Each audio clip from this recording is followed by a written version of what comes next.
지난주에 예수님께서 아마 유월절 식사였을 것입니다.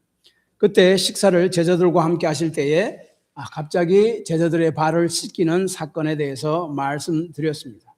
베드로는 예수님께서 자신의 발을 씻기는 그 차례가 되자 자신의 발은 씻지 못한다고 거부했습니다. 왜냐하면 노예나 하는 가장 비천한 일이기 때문에 스승인 예수께서 어떻게 그런 일을 하실 수 있느냐는 것이었습니다. 그때 예수님께서는 베드로에게 이렇게 말씀하셨죠. 내가 너의 발을 씻지 않으면 너는 나와 상관이 없다라고 말씀하셨습니다. 다시 말하면 발을 씻겨 주시는 예수님의 그 행위는 예수님의 낮아지심과 희생을 통한 십자가를 상징하는 것이다 라고 제가 지난주에 말씀드렸습니다. 그리고 그 십자가를 받아들이고 난 이후에, 다시 말하면 구원받고 난 이후에 베드로는 주님을 섬길 수가 있었습니다. 우리가 주님을 섬기기 전에 먼저 주께서 십자가를 통해 주시는 은혜를 감사함으로 받아야 합니다. 섬기기 이전에 주께서 우리에게 거저 주시는 은혜를 내가 감사함으로 받는 그 사건이 필요한 거예요. 먼저 내가 주를 위해서 봉사하기 전에 주께서 먼저 베풀어 주신 은혜를 내가 먼저 받아야 되는 거예요. 그 다음에 그 은혜를 깨닫고 알고 주를 위해 봉사하고 헌신하는 것이 필요합니다. 섬기기 이전에 주시는 은혜를 겸손히 받는 것이 필요하다. 이것이 바로 예수님께서 발 씻음을 통해서 우리에게 말씀하시는 것이었습니다. 그리고 20절에서 예수님께서는 제자를 보내시는 것에 대해서 말씀하십니다. 하나님께서 하나님께서 예수님을 보낸 것처럼 예수님도 너희를 보내고, 그리고 사람들이 너희를 영접하는 것은 곧 나를 영접하는 것이고, 나를 영접하는 것은 곧 하나님을 영접하는 것과 같은 것이다. 여기서 그 보낸다는 말은 사도, 예수님의 12사도 있잖아요. 제자들이 사도가 되잖아요. 그 사도의 이름이 뜻이 보냄받은 자라는 뜻입니다. 의미입니다. 그래서 그 본문은 예수님께서 이 세상을 떠나시기 전에 제자들을 보내시면서 사도로서 이 마지막 격려와 지시의 말씀을 하시는 것이 이 13장 이하 18장 1절까지의 말씀입니다. 오늘 말씀은 사단의 꾀임에 넘어간 예수님의 제자 중 한 명인 가룟 유다가 예수님을 배반하는 사건에 대해서 말씀합니다. 이제 하루가 지나면 예수님께서 군병들에게 잡혀서 십자가 못 박혀 죽으십니다. 바로 지금 그때 일어난 일입니다. 21절에 보니까 예수님께서 그 제자들과 같이 함께 그 유월절 식사를 하시면서 이렇게 말씀합니다. 예수께서 이 말씀을 하시고 심령이 괴로워 증언하여 이르시되 내가 진실로 너에게 이르노니 너희 중 하나가 나를 팔리라 하시니, 심령이 괴로워라는 말은 똑같은 헬라어 단어가 그 요한복음 5장 7절에 나타났는데, 베데스다 목가에 많은 병자들이 있었잖아요. 그런데 갑자기 천사가 내려와서 베데스다의 못에 물을 막 끓게 하면은 그때 가장 먼저 그 물속에 들어간 자가 병을 나음을 받는다 하는 그런 이야기가 있었습니다. 그래서 많은 사람들이 그 물 끓을 때를 기다리고 있었죠. 물이 끓는다 하는 것이 바로 오늘 본문에 괴로워하는 같은 헬라어 단어입니다. 그러므로 심령이 괴로워하는 말은 사단의 파괴적인 활동 앞에서 예수님의 마음이 아주 불편했다는 말입니다. 그리고 온 세상 죄를 이제 내일 모레면 곧 담당하실 것인데, 그 십자가의 형벌을 무게를 생각하며 괴로워하셨고, 거의 3년 동안 자신이 데리고 다니면서 가르쳤지만 결국 자신을 배반하고 사단의 손에 넘어가는 가룟 유다의 암울한 앞날을 보고 아마 괴로워하셨을 것입니다. 예수님께서는 자신의 제자인 가룟 유다가 자신을 팔아 넘길 것을 아시면서도 그에게 이제 사랑을 베푸십니다. 오늘 본문은 제자들과 함께 하는 식사의 자리입니다. 아마 유월절 식사 자리였을 것입니다. 예수님 당시 시대에는 식사를 오늘날과 같이 이렇게 직사각형 있는 그런 식탁에 둘러 앉아서 의자에 앉아서 먹는 그런 형태는 아니었습니다. 여러분, 레오나르도 다빈치의 예수님과 12제자가 최후의 만찬 식사하는 그 그림 있잖아요. 그 그림 보면은 직사각형의 큰 테이블에 중앙에 예수님이 있고 그 주위에 제자들이 딱 둘러서 식사하는 그 장면인데, 그것은 사실은 예수님 당시에 예수님께서 제자들과 함께 식사하던 그런 광경은 아니었습니다. 당시에 아주 포멀한 그 식사에는 트리클리니움이라고 불리우는 U자형 식사가 U자형, 우리 한국어로 이야기하면 디귿자형 그 식탁이 있었고 그 주위에 둘러서 사람들이 앉아서 식사를 하기 시작했습니다. 이렇게 U자형 이렇게 되면은 거기서 제일 왼쪽 식탁이 가장 상석이었습니다. 가장 중요한 분이 앉았습니다. 그래서 가장 왼쪽에 가장 중앙 자리가 그 가장 중요한 분이 앉았습니다. 그래서 아마 거기에 예수님이 앉았을 것입니다. 그 다음에 그 오른쪽 자리는 그 연회를 베푸는 연회장이라든지 하는 그런 위치에 있는 그 중요한 사람이 앉았습니다. 거기는 아마 예수님의 사랑하는 자라고 본문이 기록되는데 그 사람은 아마 요한이었을 것입니다. 요한이 그곳에 앉았을 것입니다. 왜냐하면은 요한이 예수님의 품에 기대었다라고 오늘 본문 말씀을 이야기하고 있는데, 그 당시에는 식사가 이게 정식으로 이렇게 앉아서 하는 것이 아니었습니다.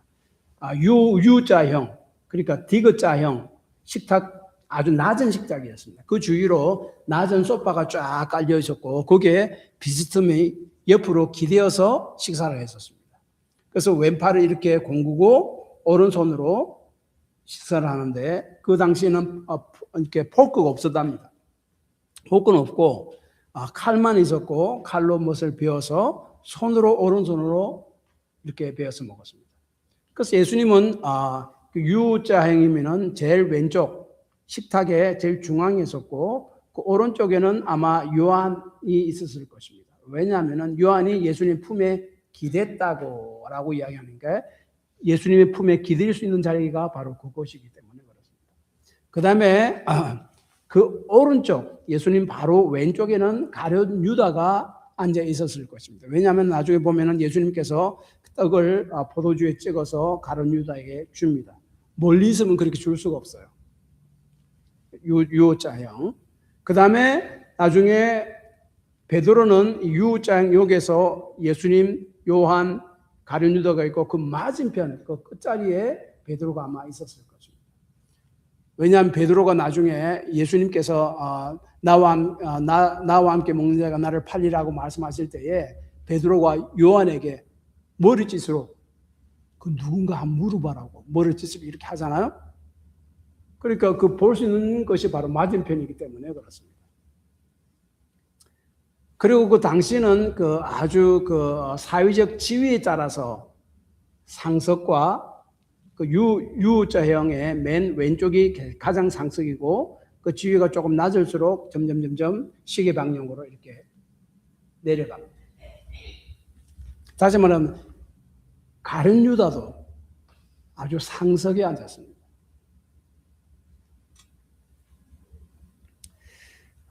그래서 23절에 그의 사랑하는 자가 예수님의 품에 기대어라고 해야 하는데, 이 사랑하는 자가 누구냐? 요한복음 21장 24절에 보면은 이 사랑하는 자가 요한복음을 썼다라고 하는데 결국 이 사랑하는 자는 사도 요한복음을 쓴 사도 요한이라고 많은 학자들은 그렇게 말씀합니다. 그리고 그 품에 기대했다라고 이야기합니다. 이 품에 예수님의 품에 사도 요한이 기댔다라고 이야기하는 것은 굉장히 친밀함을 이야기하고 있죠. 요한복음 1장 18절에도 본래 하나님을 본 사람이 없어도에 아버지 품속에 있는 독생하신 하나님이 나타나셨느냐. 예수님을 아버지 품속에 있는 유일한 하나님이라고 이야기하는데 그것이 뭔가 하면은 하나님과의 굉장히 친밀함을 이야기합니다. 마찬가지로 요한이 예수님의 품에 안겨 있다는 말은 굉장한 예수님과의 그 친밀한 관계였다라고 이야기합니다. 식사 중 예수님께서 너희 중 하나가 나를 팔리라고 말씀하셨을 때 베드로가 그 사랑하는 제자 그 요한에게 머리짓을 해가지고 그 예수님 팔자가 누군가고 물어보라고 이렇게 이야기한 거죠. 그게 바로 24절에 나타나 있습니다. 그러자 요한은 예수님의 가슴에 의지해서 그 사람이 누굽니까? 라고 물어봤다라고 25절에 이야기합니다. 그래서 베드로와 요한과의 관계도 아주 그냥 머리짓으로만 다 이야기하고 알아들을 수 있는 그 친밀한 관계에 있었고 요한과 예수님과의 관계도 아주 친밀한 관계에 있었음을 우리가 짐작할 수 있습니다. 그때 요한이 그 사람이 누굽니까? 나를 팔리라고 하셨는데 그 사람이 누굽니까? 라고 바로 옆에 있으니까 아마 나지막하게 물어보았을 것입니다. 그때 예수님의 대답이 26절입니다. 내가 떡 한 조각을 적셔다 주는 자가 그니라 하시고 곧 한 조각을 적셔서 가룟 시몬의 아들 유다에게 주시니.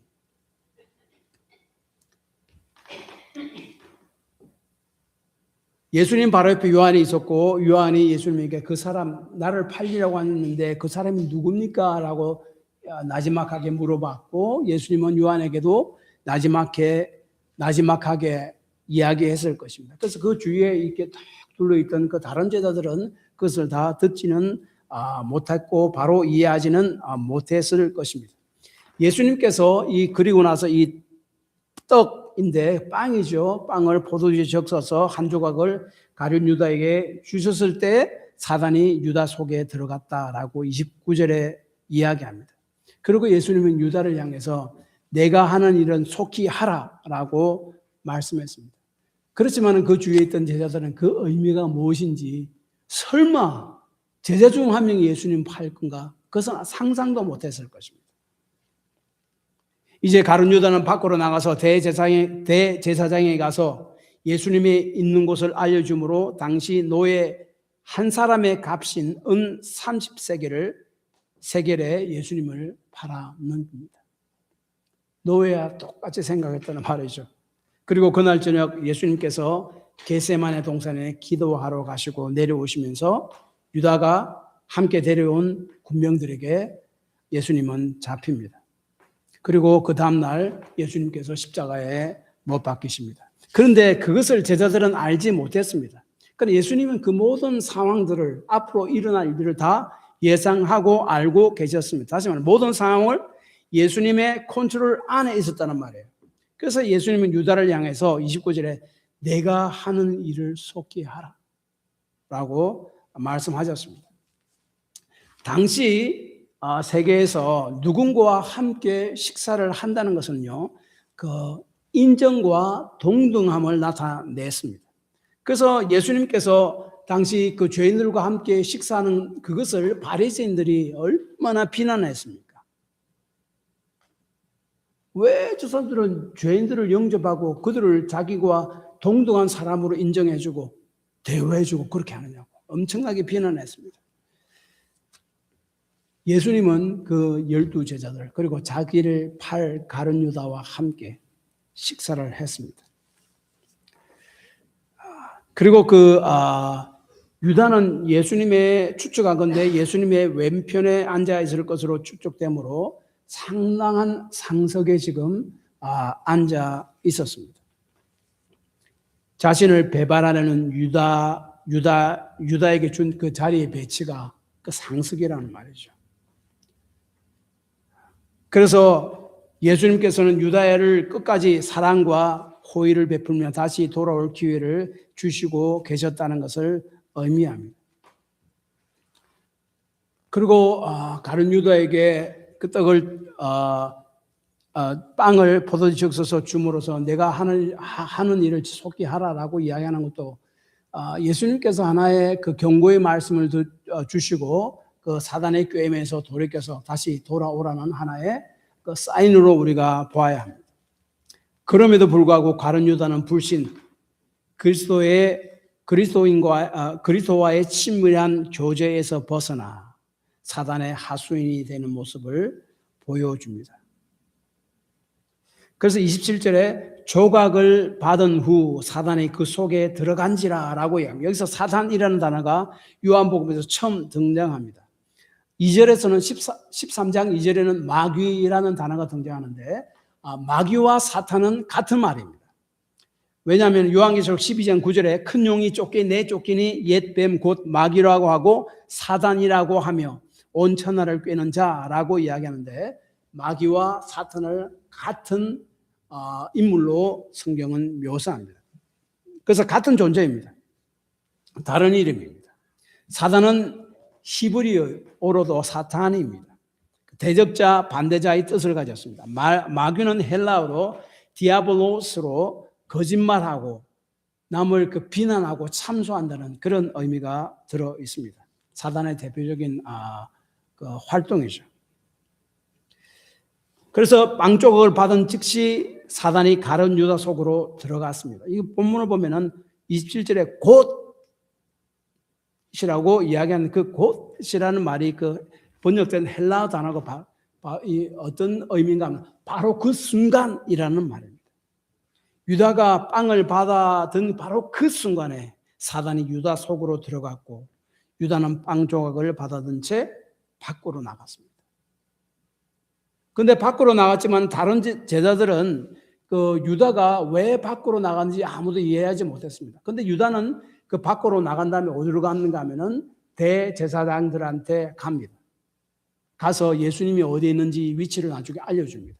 그래서 예수님 나중에 제자들과 함께 식사를 마치고 게사면의 동산에서 기도하시고 내려오실 때 유다가 그 대제사장이 보낸 군병들을 데리고 예수님을 잡으러 옵니다. 그래서 유다는 빵 조각을 먹지 않고 들고 밖으로 나갑니다. 제자들은 그것이 무슨 의미인지 몰랐습니다. 그러나 28절, 29절에 보면은 그냥 우리 음식을 더 사려고 유다가 돈꾀를 맡았기 때문에 재정을 담당했기 때문에 음식을 더 사려고 밖으로 나간 곳으로 혹은 또 당신은 가난한 자를 구제하는 일이 있었잖아요. 그래서 그 성전에 그 가난한 자들을 구제해야 할 일이 있어서 그것을 위해서 나간 것으로 이해했다라고 이야기합니다. 그리고 30절 하반절에 유다가 그 조각을 받고 곧 바로 즉시 나가니 밤이로라 라고 이야기합니다. 가룟 유다는 그 떡을 먹지 않고 가지고 곧 즉시 나가버렸습니다. 유다가 예수님과 제자 공동체를 떠난 즉시 밤이로라 라고 이 구절을 이야기합니다. 사실은 시적인 표현입니다. 불길함을 예고해 줍니다. 가룟 유다는 목자인 예수님과 예수님의 양떼로부터 떠난 즉시 사단이 지배하는 어둠 가운데로 들어갔다는 말입니다. 중간지대는 없습니다. 예수님께 속하든지 사단에게 속하든지 빛에게 속하든지 아니면 어둠 가운데 속하든지 예수님을 떠난 가룟 유다의 영적 상태는 깜깜하고 어두운 영적인 밤이었음을 상징적으로 지금 말씀해 주고 있습니다. 예수님의 사랑과 호의를 계속 거부하고 함께 식사하고 떡 조각을 찍어서 유다에게 주고 상석에 앉히고 그런 사랑과 호의를 계속적으로 거부한 그리고 예수님을 떠난 가룟 유다의 영적 상태를 밤이었다라고 말해주고 있습니다. 그리고 이 말씀은 동시에 예수님이 이 땅에 오신 삶의 마지막이 가까워왔음을 말씀해 줍니다. 왜냐하면 그 다음날 이제 십자가 못 박혀 돌아가시기 때문에 그렇습니다. 그리고 유다가 떠난 것은요, 예수님이 사실 먼저 보낸 것으로 우리가 이해할 수 있습니다. 왜냐하면 27절에 유다 보고 떡을 포도주에 찍어서 유다에게 주고 난 이후에 이렇게 이야기해요. 내가 하는 일은 속히 하라. 예수님은 유다가 자신을 배반해서 자신을 팔아넘길 것 다 알고 있었습니다. 속히 하라. 예수님은 왜 그렇게 했습니까? 진정한 예수님의 제자가 아닌 유다를 자기 제자의 그룹 속에서 솎아냅니다. 분리시킵니다. 그리고 남아있는 그 11 제자에게 이제 31절부터 18장 1절까지 그들에게 예수님께서 꼭 전달하고자 하는 말씀만을 그들에게 증거하고자 하기 위함이었기 때문에 그렇습니다. 오늘 유다의 배반 사건을 통해서 오늘날도 유다와 같은 이들이 있다 하는 것을 또한 말씀해 줍니다. 예수님의 지속적인 호소와 호의와 경고에도 불구하고 예수님의 말씀을 저항하고 돌아서는 사람들이 오늘날에도 여전히 있다는 것을 이야기합니다. 우리는 흔히 예수님께서 이 땅에 계실 때 나 자신이 그곳에 있었더라면, 그래서 내가 그분의 기적을 일으키는 것을 내가 내 눈으로 직접 보았더라면, 예수님 가까이에서 예수님의 가르치심을 내가 직접 들었을더라면, 예수님의 초대의 음성을 내가 직접 들었더라면 내가 믿었을 것이고 나는 더욱더 강한 믿음 가운데 있었을 것이라고 생각하는데, 이 유다의 사건은요, 그런 생각을 완전하게 무너뜨립니다. 기적을 경험하지 못해서가 아닙니다. 구약의 이스라엘 백성을 보십시오. 얼마나 많은 기적을 경험했습니까? 홍해의 기적, 광야를 지나면서 얼마나 많은 기적들을 경험했습니까? 그럼에도 불구하고 그들은 하나님을 떠나 우상들을 섬겼습니다. 기적을 경험하지 못해서도 아니고 예수님의 은혜가 부족해서가 아닙니다. 예수님의 은혜는요, 모든 사람에게 충분히 넘치는 은혜입니다. 그러나 다만 그들은 은혜를 받아들이려고 하지 않을 뿐입니다. 믿음을 지속적으로 고부하는 것의 심각성을 본문은 보여줍니다. 예수님과 3년 동안 이렇게 거의 3년 가까이 지내면서 가룟 유다가 직접 목격했던 일을 여러분 한번 생각해 보시기 바랍니다. 그럼 공개적인 거리에서 또한 사적인 자리에서도 예수님의 가르치심을 직접 들었습니다. 그는 예수님께서 행하신 기적 대부분을 그 눈으로 옆에서 직접 목격했습니다. 은혜를 모르는 자들과 사랑스럽지 않은 자들을 향한 예수님의 은혜와 그 사랑, 그 예수님을 보았습니다. 옆에서. 공개적인 자리에서나 사적인 자리에서나 예수님께서는 전혀 죄가 없은 거룩한 분이라는 것을 분명히 느꼈을 것입니다. 그럼에도 그는 예수님을 떠났고 보잘것없는 언접 몇입에 예수님을 유대 지도자들에게 팔아 넘겼습니다. 요한복음 12장 40절에 말씀하시는 것 같이 그들의 눈을 멀게 하시고 그들의 마음을 완곡케 하셨으니 이는 그들로 하여금 눈으로 보고 마음을 깨닫고 돌이켜 내게 고침을 받지 못하게 하려 함이라 하였습니다. 이 말씀은 제가 지난주에 몇 주 전에 말씀드렸습니다. 지속적인 하나님의 경고를 무시할 때 돌이킬 수 없는 마음의 굳어짐을 경험하게 되고 그것은 곧 심판으로 이어지게 될 것이다 하는 말씀입니다. 그러므로 우리가 말씀을 읽을 때 우리가 마음을 부드럽게 해서 그 말씀을 믿음으로 받아들이는 것이 굉장히 중요합니다. 요한복음 12장 36절에 또 이렇게 말씀하셨습니다. 너희가 아직 빛에 있을 동안에 빛을 믿으라. 그리하면 빛의 아들이 되리라. 우리가 하나님의 말씀을 듣거나 읽을 때에 주께서 말씀하십니다. 주의 말씀은 빛이라고 이야기하잖아요. 말씀의 빛을 비추십니다. 그때 그 말씀을 진지하게 받아들여야 합니다. 믿어야 합니다. 가룟 유다는 상석인 예수님 옆에 앉았고 호의의 표시인 예수님으로부터 떡을 건네받았습니다. 그럼에도 불구하고 그는 그 떡을 먹지 않고 밖으로 나가버렸습니다. 예수님은 생명의 떡이다라고 요한복음 6장 35절에 말씀하셨고 요한복음 6장 6절에는 이 떡을 먹으면 영생하리라고 말씀하셨습니다. 떡은 예수님을 상징합니다. 예수님께서 떡을 떼어서 주신 떡을 받아 먹는 행위는 예수님의 대속적 죽음을 받아들인다는 것은 사실을 의미하죠. 예수님께서 떡을 떼어서 유다에게 주신 것은 사단으로부터 돌이켜서 다시 예수님께로 돌아오라는 예수님의 초청입니다. 은혜의 상징입니다. 유다는 예수님께서 주신 떡을 먹지 않고 받아들고 그대로 나가버렸습니다. 생명의 떡을 먹는 것을 거부하고 예수님과 그 공동체, 믿음의 공동체로부터 밖으로 나가버렸습니다. 그때가 밤이었다라고 31절에 말씀합니다. 영적인 밤, 어두움이 유다 가운데 그것으로 인해서 찾아오게 되었다라고 하는 것을 상징적으로 보여줍니다. 에드워드 클링크 3세라는 신약학자는 예수님을 배반하고 떠난 가룟 유다를 특별한 유형의 사람으로 보아서는 안 된다라고 이야기합니다. 교회 안에서 우리가 신앙생활을 할 때 흔히 볼 수 있는 사람의 유형으로 가룟 유다를 보아야 한다라고 이야기합니다.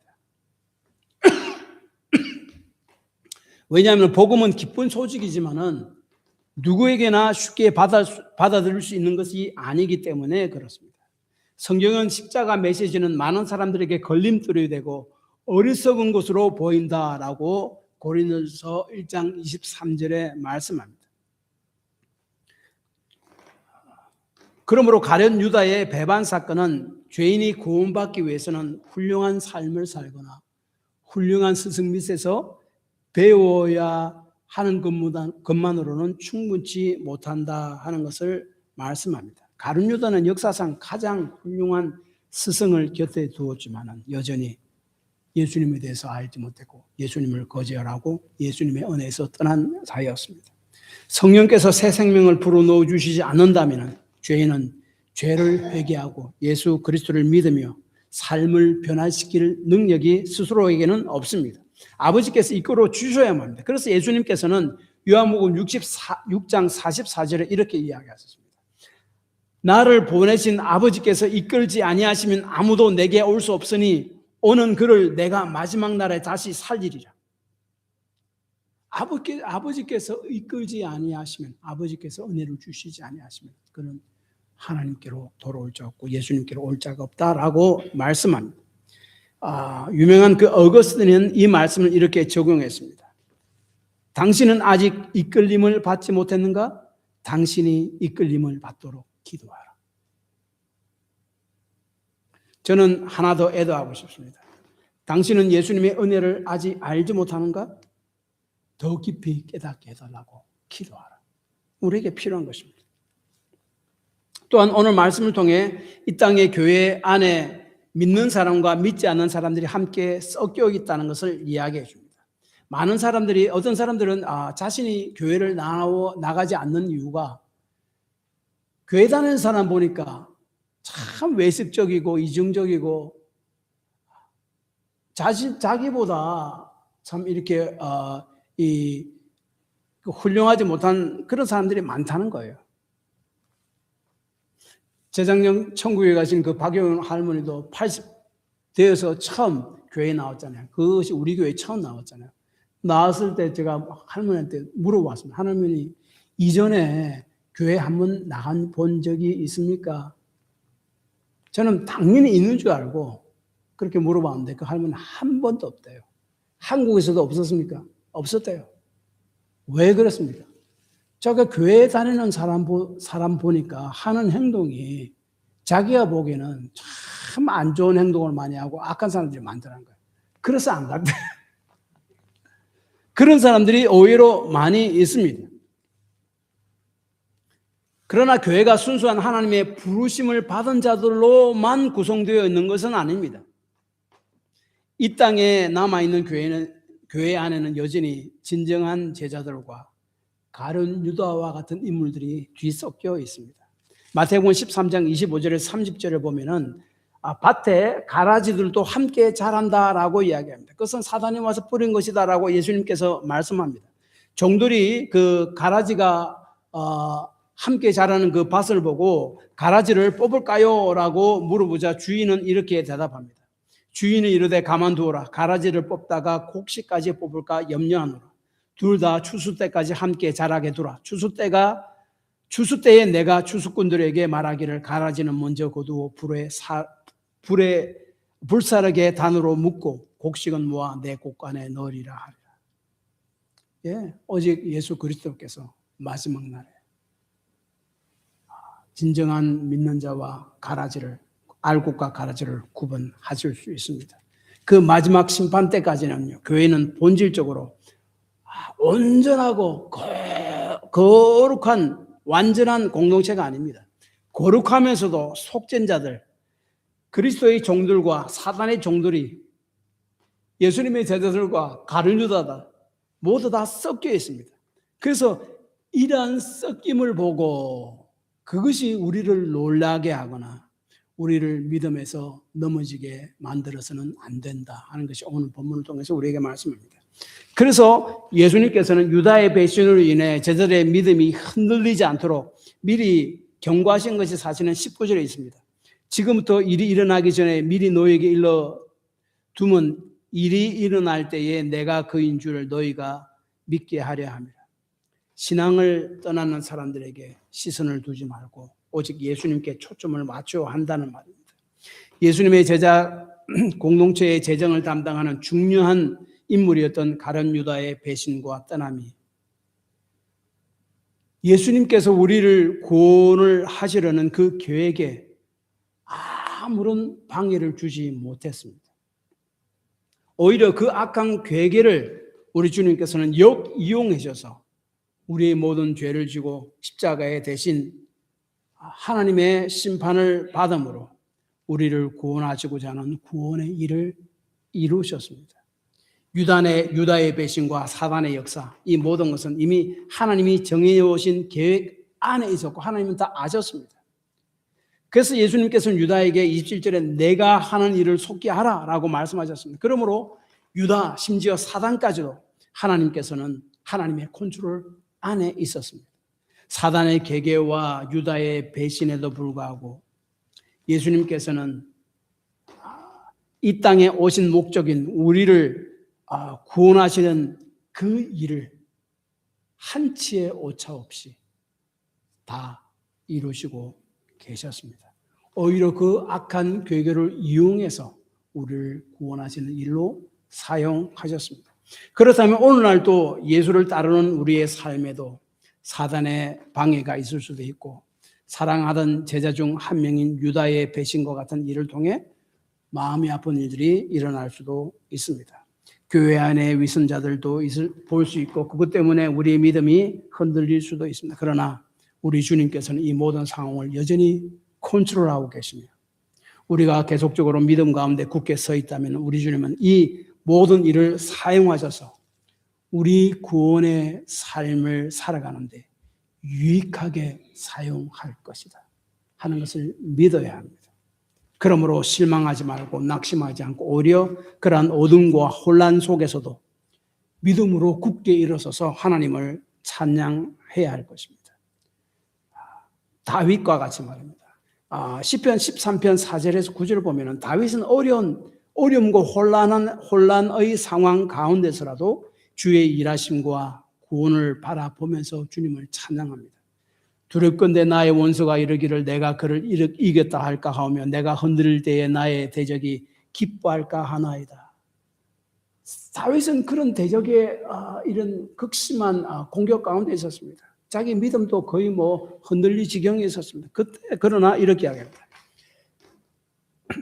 나는 오직 주의 사랑을 의지하여 싸우니 나의 마음은 주의 구원을 기뻐하니이다. 내가 여호와를 찬송하리니 이는 주께서 내게 언덕을 베푸심이로다. 그런 어둠과 믿음을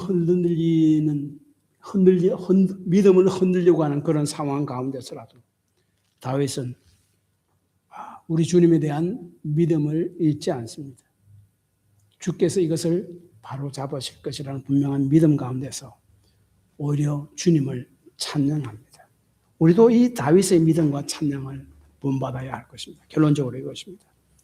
우리 주님의 은혜가 없다면 충분한 은혜를 주시더라도 그 은혜를 거부한다면 예수님의 은혜와 사랑을 저버린 유다와 같은 사람이 될 수 있다는 것을 오늘 본문 말씀은 우리에게 말씀합니다.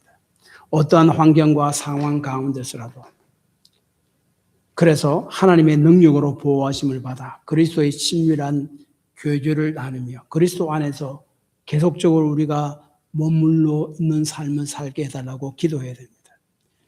저와 여러분이 우리의 삶이 우리 교회가 어떠한 환경 가운데서라도 예수님의 은혜를 붙들고 그 그리스도의 은혜 안에 굳게 서게 해 주옵소서. 유다와 같이 앉게 해 주옵소서라고 기도해야 됩니다.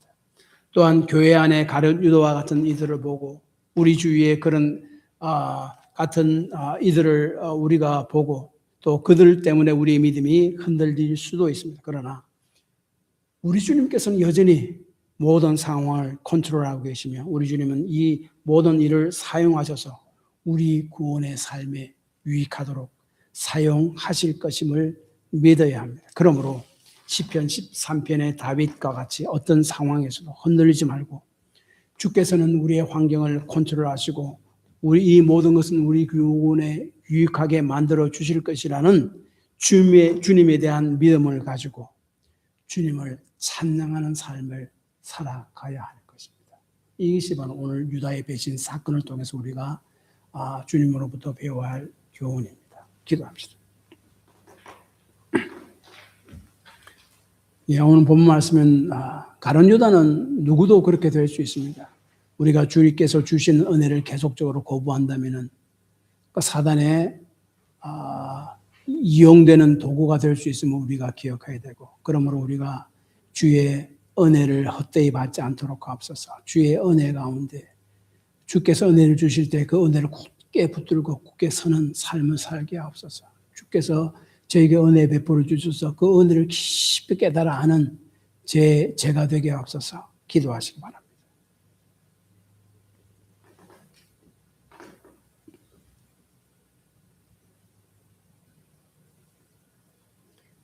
또한 교회 안에는 우리의 믿음의 여정 가운데 가룟 유다와 같이 주님을 배반하고 배신하는 그런 사람들이 있습니다. 그러나 그런 것 때문에 우리의 믿음이 흔들리지 않아야 함을 또한 본문 말씀합니다. 왜냐하면 그러한 상황 가운데서라도 우리 주님께서는 여전히 그 모든 환경을 컨트롤해 나가고 계시며 그것을 통해서 우리의 믿음의 삶에 유익되도록 일하실 것이라는 믿음을 가지고 있어야 됩니다. 그러한 믿음으로 오히려 주를 찬양하며 살아가야 합니다. 제가 그러한 삶을 살 수 있도록 도와주옵소서. 기도하시기 바랍니다.